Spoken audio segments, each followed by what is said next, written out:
বলে রাগ করে তার বাড়ির দিকে চলে গেল এবং জসিমও তার বাড়িতে চলে গেল। জসিম বাড়ি পৌঁছানোর পর দেখল ঘটক বাবু বসে রয়েছে। কেমন আছেন ঘটকবাবু?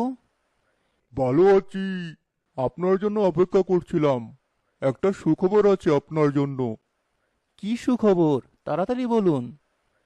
আপনার মেয়েকে গত সপ্তাহে যে ছেলেপক্ষ দেখে গিয়েছিল তারা তাকে পছন্দ করেছে, কিন্তু একটা শর্ত রয়েছে। কি শর্ত? ছেলেপক্ষ 10 লক্ষ টাকা যৌতুক চাচ্ছে। ছেলে অনেক ভালো এবং ভদ্র, সে যৌতুক চায় না, কিন্তু তার বাবা মা যৌতুক না দিলে বিয়েতে রাজি হবে না। এত টাকা আমি কোথায় পাবো? আমার ভাবার জন্য কিছুটা সময় প্রয়োজন। ছেলে বিয়ের পর মেয়েকে নিয়ে বিদেশ চলে যাবে। এই সুযোগ যদি আপনি হারাতে চান তাহলে এটা আপনার ইচ্ছা। এই কথা বললে